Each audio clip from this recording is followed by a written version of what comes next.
Welcome back to BadgerBlitz TV, your Rivals.com destination for all things Wisconsin athletics. Once again, I'm Matt Perkins, joined today by BadgerBlitz.com publisher John McNamara. Good to see you as always, John. Absolutely. Thanks for having me, Matt. Of course, of course. Well, the first week of Wisconsin high school football is in the books, and you were up seeing 2025 prospect Michael Roeske out of Wauwatomi. This is a kid who's been pretty talked about. It seems to be that he is one of the top in-state guys that they are looking at this class. And so, what did you see from Roski, and sort of what was your overall impression? Yeah, he's a kid that you can kind of spot a mile away, especially at that level of football. Smaller schools with Laconia and Watoma. I wrote in the den in the evaluation and kind of the write-ups that we do after seeing these kids in person that he's probably one of the more physically impressive kids that I've seen, since I've been going to games for 15 plus years or so. There's a couple kids that just kind of stick out and you remember what they look like right away, and they kind of make you do a double take. And I wrote J.C. Latham was one. He played at Catholic Memorial. I saw him right away when he was a freshman, and you just had to kind of look twice. You're like, wow, that kid is put together. And at the time he was 14 years old, and obviously I think he's a starting left tackle for Alabama right now. And then Roeske is another kid. He's listed at 6'8" and 290 pounds. He's all of that, but he is trim. He is as trim as you could get probably for a 295 or 290 pound kid. Very little body fat, carries it extremely well. I wrote in the report that I think he plays comfortably at 320, 325 pounds. At whatever school he winds up at. And then, his calves are huge too. I was, I don't know if you could really take a picture of the guy. I didn't get too awkward with taking a picture of his calves, but those are the type of things you look at. I know Clint likes ankles. Maybe I was looking at the calves. Just huge. We're to the point where it stands out to you. So, incredibly well put together kid. Everyone at the high school level can get bigger, stronger, faster, but really, really impressive. And it's, no wonder that, I would say, going back, Bob Bosa was maybe the first guy that kind of caught wind of him right away when he went to Indiana. He offered him, I think Indiana was maybe his first Power Five. Wisconsin followed suit. Notre Dame's is there as well, Iowa. He's kind of a no-brainer, I think, once you see him. And then once you see him move too, I wrote in there, there's not a lot of linemen I think you would qualify as fast, but he is a fast kid. If he ran a 40-yard dash, there's no doubt in my mind that he'd be sub 5 seconds. He's just fast when he gets out into the open field. So there's just a lot to like with him. So, yeah, it sounds like a big-time athlete. I know you saw him play on both sides of the ball as well. I think, obviously, he projects as an offensive lineman at the next level. But with being such a small school, they had used him on the both sides of the ball. How did he look as a defensive end, defensive tackle? Yeah, I thought Laconia did a very nice job of addressing him, specifically when he was on defense and, accounting for where he was and knowing where he was and throwing an extra body or two, wherever he was lined up. In the first 3 quarters, I would say they put him right at tackle a lot of time, over the center, over the guards. And then in the fourth quarter, they bumped him outside, and he was real disruptive there. I don't know if it was a thing where, Laconia was, I shouldn't say caught off guard, because you're going to notice where this kid is every single down. But I thought he was more disruptive there, getting off the ball on the edge, being able to collapse on the quarterback a little bit better. He was disruptive at just about every place that he lined up at, but I thought more so on the edge. Super long, disrupts passing lanes, and I thought that's where he was more effective. But I get put him in the middle because maybe you're trying to say, hey, you can't try to run away, because we're going to put him in the middle and see what kind of havoc he can cause there. But it was certainly very disruptive on both sides of the ball. Well, obviously you couldn't be at every game last weekend, but was there anything that you were hearing from any of the other big opening weekend games? Any kids who, through the grapevines, through your connections, that people were saying stood out or surprised? Yeah, so I was actually listening to the Franklin Catholic Memorial stream while I was filming that Laconia-Wautoma game. I would say that was probably the best game on the schedule, at least for the Milwaukee area. I know Middleton and Bayport was a great game. We watched that on the WSN YouTube feed on Thursday. Sam Peloff had a great game. He's headed to Rutgers. I know that's a name that Wisconsin fans would be familiar with. Middleton looks like a very good team. Carter Cadow, kid committed to Rutgers as well. But going back to that Franklin game, Franklin came out on top. But I think a name that you heard a lot if you watch that game on TV is Marvanius Butler Brown on both sides of the ball. Corey Smith was pretty limited, the Penn State commit. I know he was dealing with a shoulder injury, that the broadcast was talking about. So I think the star of Memorial's team that day, at least week one, was Marvanius Butler Brown, and I reached out to him, and he said he will be visiting Wisconsin on September 2nd for the opener against Buffalo. And then a nice kid too, MJ Mitchell, their junior quarterback. He's very much a dual threat guy, but he's someone that can put the ball in the air and really zip it well. So I know some schools like him as an athlete. Some probably like him as a quarterback. It's still very early for him. Obviously, Wisconsin has that quarterback commit in this class with Landon Locke in that 2025 class. So that kind of factors into how you recruit guys like Mitchell. But he will be on campus as well September 2nd. So obviously, the headliners for Memorial are the two kids going to Penn State and Owen Strebig as well in that junior class. But MJ Mitchell, Marvanius Butler Brown are two guys that are now firmly on Wisconsin's radar who are on campus for the game against Buffalo.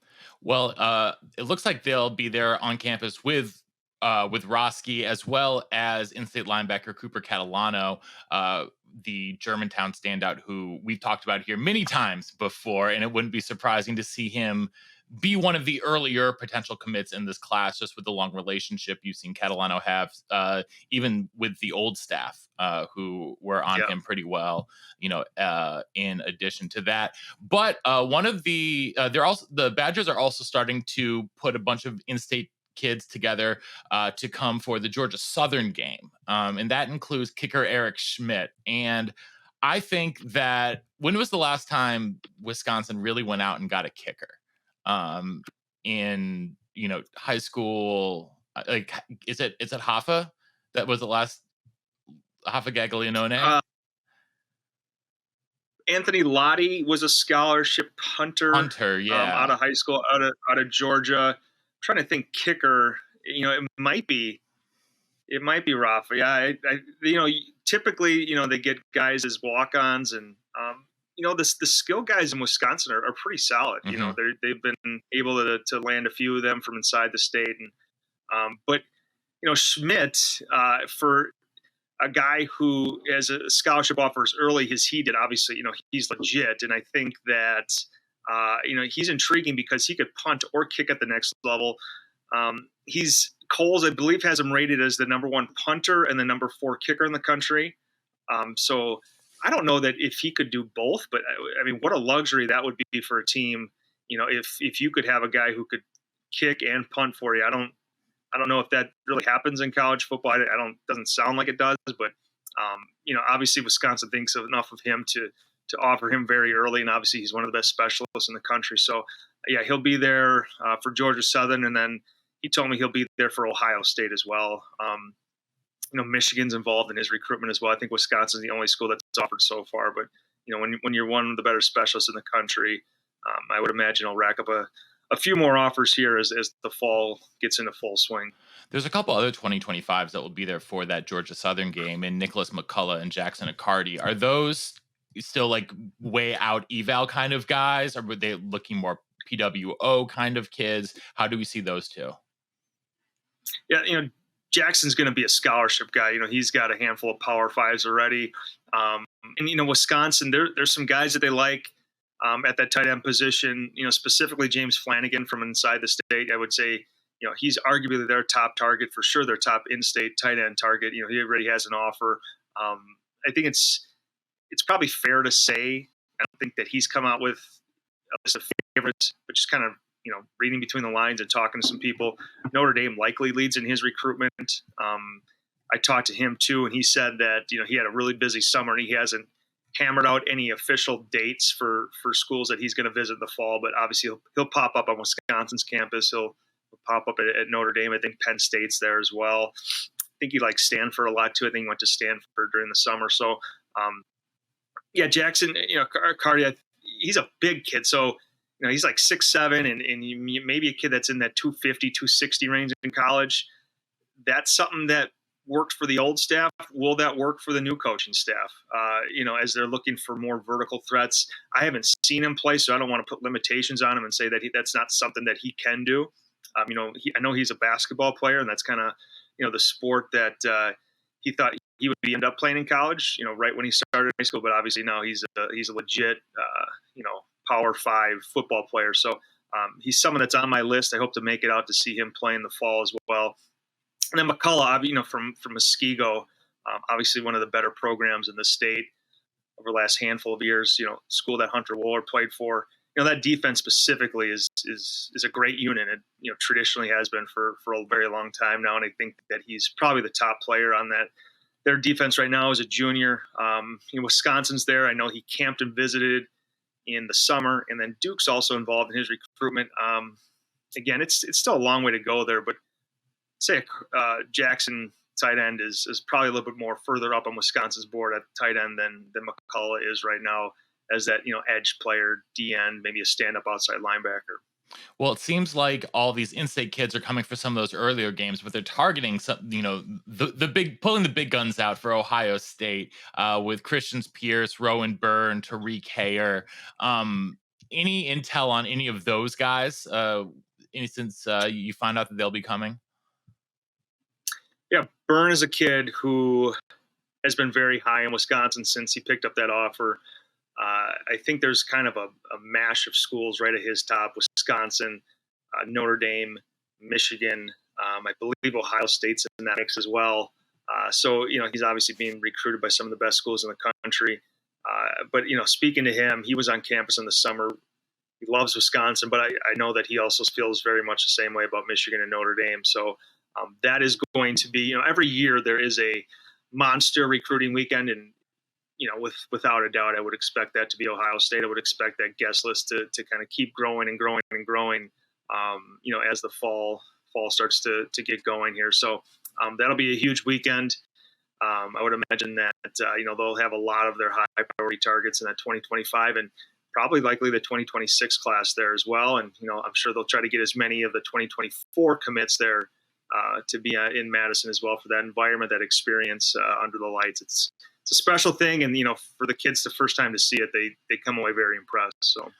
Yeah, under the lights against what will probably be a top 5 team is always a fun time in Camp Randall. But you mentioned some of the strategy in this and bringing all these kids in at once. And last weekend, or I guess it was about 10 days ago now, I went to the Player Personnel and Recruiting Symposium here in Nashville, Tennessee, with about 450 or 550 of the top recruiting staff and player personnel staff from college football programs across the country. I was there for 2 days as a journalist, and oh boy, did I learn a lot. And so I kind of wanted to share that with you guys here and talked about some of the things that I learned from sort of a macro standpoint. And there was some hilarious stories. And so some of my biggest takeaways that I heard about were on-campus staff hate photo shoots. Every single person I talked to hates player photo shoots because they are so specific in things that they can and cannot do in these photo shoots. And they turn into these basically factory mass-produced photo shoots that everyone wants for their Instagram, their Twitter, their TikTok, whatever.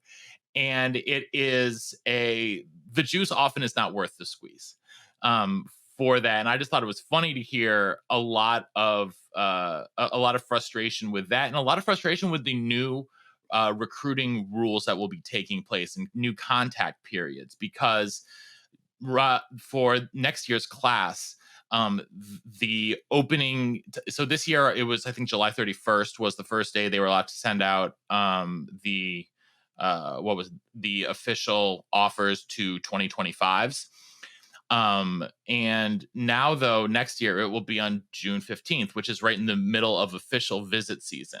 And so they will, because basically what it turns out that no one really thought, oh, all the people who handled these same things are going to have to now pull double duty in what is already the busiest month of the year, with official visits happening on campuses all over the country. So that was really interesting to hear about sort of the logistical side on the back end.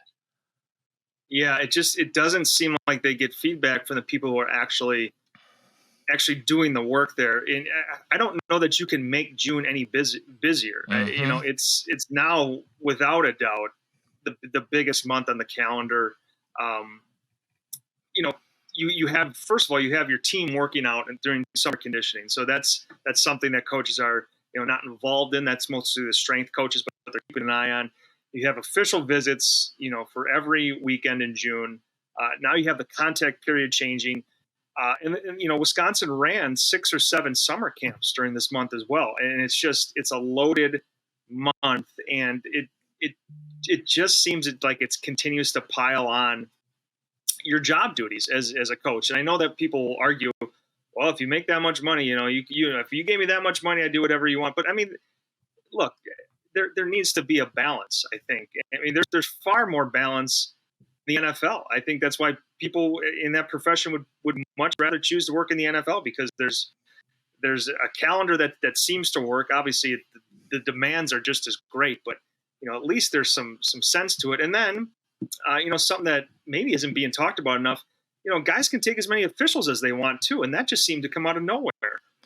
Yeah, sure. Let's have these guys take as many official visits as they want. Now, if your recruiting department now for every school in the country, that changes your strategy, that changes your everything of how you approach official visits now. How many kids do you really want for official visits? Do you tell a kid that, no, we don't want you for an official, but we'd like to take you for an unofficial? It's a completely new thing that I think was just dropped. Like, said, hey, yeah, that'd be great. Let's have these kids be able to do as many as they want. But I mean, that really changes a lot of different parts of the recruiting vehicle there. Well, not just that. So one SEC on-campus recruiting department head said that, typically for the OVs, they're really only having 24 to 28 OVs for the most part. It's basically only kids who are takes are really ones that they want to bring on OVs.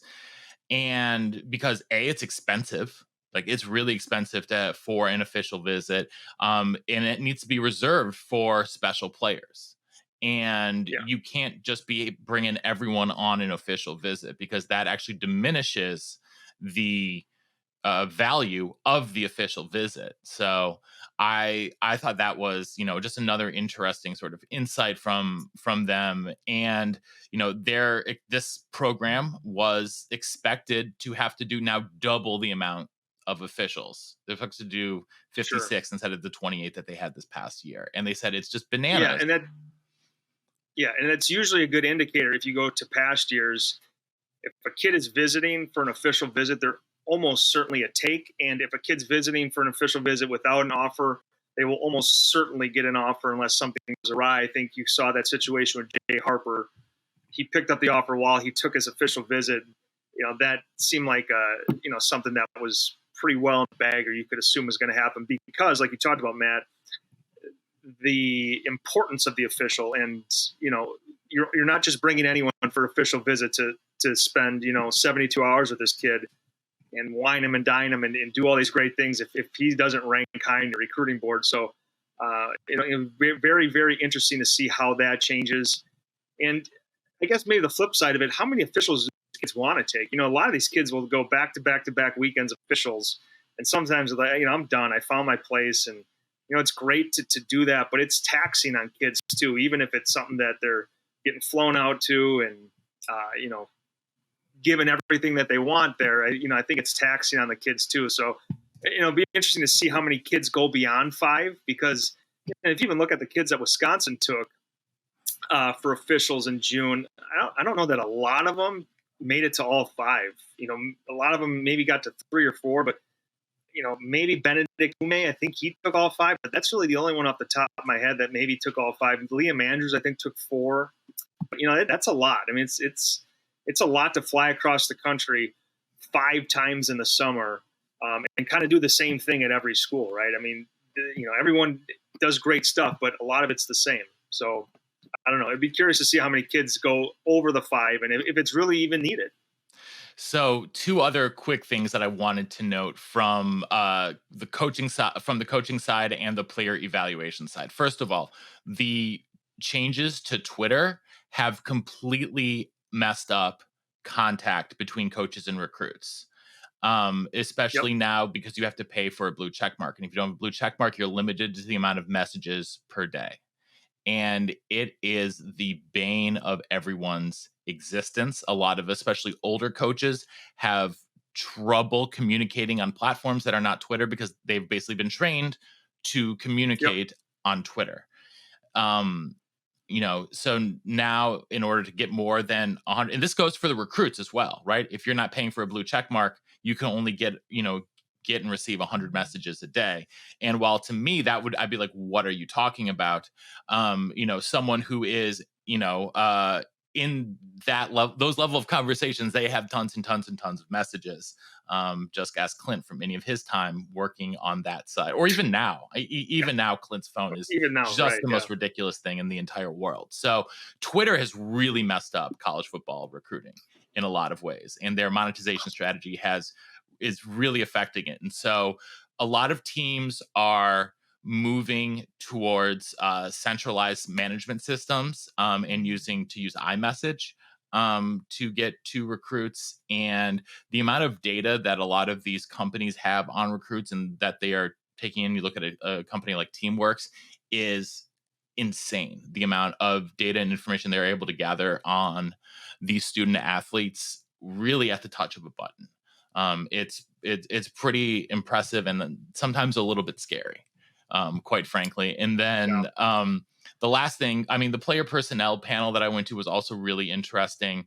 One of the biggest issues that they have is efficiently recording data, which I thought was interesting because you will find prospects who have different heights and weights on their school website, all of these other places, and even some of the camps all of the data isn't always reliable, and that recruiting strategy really now is player personnel, the making having the player personnel department effectively be the buck stops with them deciding, the head coach and the head of player personnel deciding who's on the team, even above coordinators, above position coaches and things like that, is marks a real shift. But a lot of the programs that have made that shift already have been the ones that have gone on to success. Especially you look at a Georgia, which was one of the earlier adopters of this, and now they are churning out, getting 5-star after 5-star after 5-star, and having very tailored recruiting strategies. Yeah, it's almost like recruiting is important, and you shouldn't go without a recruiting department for 8 months. Yeah, it's But not a bad idea. yeah, I mean, but going back to like the height and weights and stuff, that's going back years ago. Is when they would get these kids on campus, specifically for camps, they would sneak the 7 best away after camp, and they'd measure them. They want to measure you on your own. Get their own measurements on a guy, not rely on their huddle tape.